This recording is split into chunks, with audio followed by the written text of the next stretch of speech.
Welcome to Special Needs Palace Faith Action. My name is Eva Alphonse, and in this channel we create a society that is informed, inclusive, and updated on matters concerning special needs and disabilities in general. In today's video, we're going to talk about attention deficit and hyperactivity disorder. Is lack of meeting deadlines a sign of attention deficit and hyperactivity disorder? Please stay tuned. Click on the subscribe button if you've not subscribed, and also click on the notification bell for you to be notified any other time a new video is out. And stay tuned and watch this video up to the end.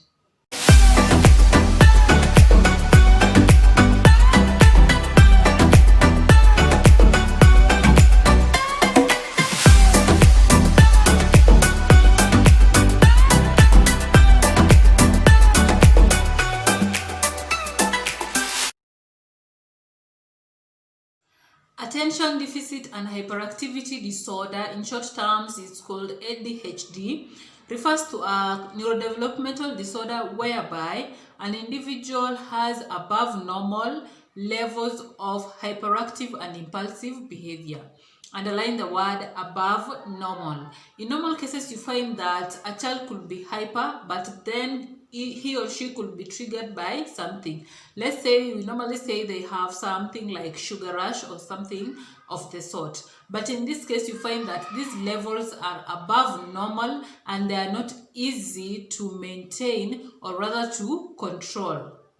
These individuals with ADHD have troubles in sitting in one place for a very long period of time. Let's say we're having a conference or just a meeting and they have to sit down. These individuals have difficulty in sitting down for a very long period of time. They have also problem or rather troubles in focusing on one item or one activity for a long period of time. ADHD affects both children and even adults, and most adults do not know that they have ADHD. But in this case, you find that they have problems in focusing and prioritizing on their duties, or rather what they want to do. And this lack of focus and prioritizing, you find that they end up forgetting even meetings.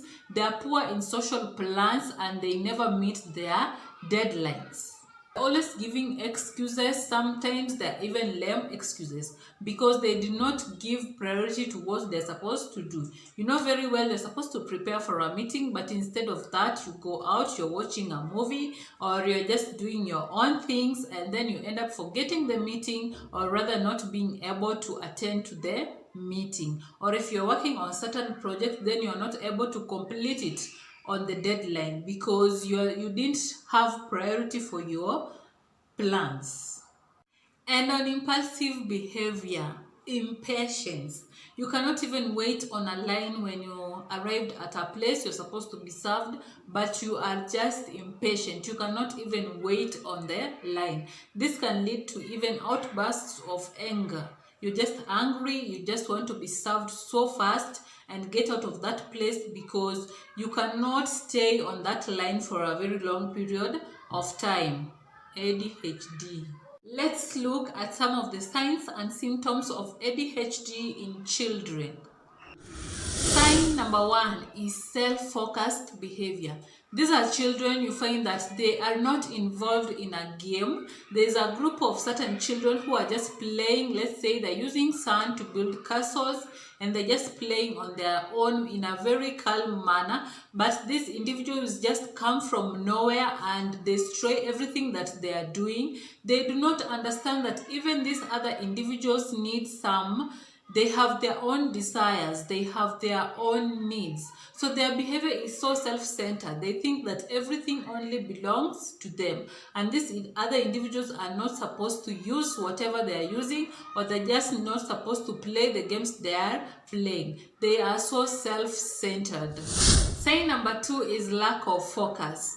These are individuals that you can talk to. They'll hear your voice, yes, but they'll not be able to repeat what you are saying because they did not even hear you what you said. They just heard your sound because their mind was not concentrating on you. Their mind was just moving around in their head. They have so many things going on around their mind and they cannot just focus.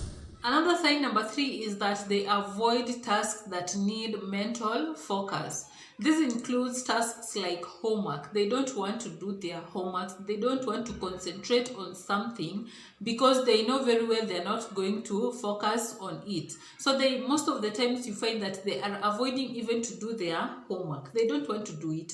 They don't want to solve maths problems. They don't want to do number work because they don't just want to focus. Another sign is also careless mistake. You find that these individuals are intellectually okay. They are not lazy. They know what they're supposed to do, but they do a lot of careless mistake. This because they're not focusing on what they're supposed to be doing. They're doing one thing, but their attention is always shifted.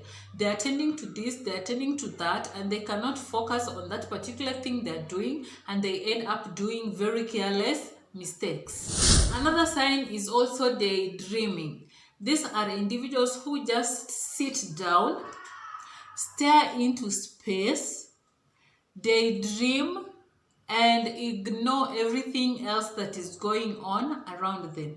They just do not know, they do not want to know whatever that is going on around them. For them, they just want to get into the dreamland and ignore everything else. Another sign is also that they will never sit still when they're sitting in a chair or in any place. They always squirm and they always fidget anytime they are sitting down. They'll never be still. Another sign is also that they never get organized. They have troubles in organizing themselves because they cannot focus even on their own dressing and their own stuff, so they can never get them organized.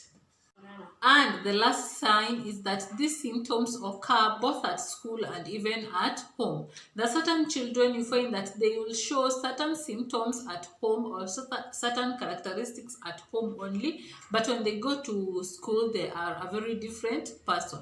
But in the case of ADHD, you find that they are the same. They're disorganized at home, they're disorganized at school.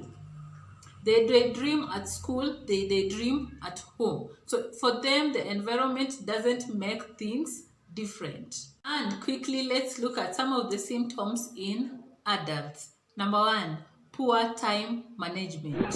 Number 2, poor planning of their staffs and even their lives in general. The last sign is that these individuals have trouble in coping with stress. When they're stressed, you find that they can decide to do something that is even dangerous to their life because they just don't want to remain in that situation of being stressed. They do not know how to cope with it. They do not know what to do. So they need a lot of counseling and a lot of talking to so that they cannot make a decision that is not good. Thank you so much for watching this video up to this end. Please click on the subscribe button if you've not subscribed, and also on the notification bell. See you next time in the next video. Thank you so much for keeping it special needs careless.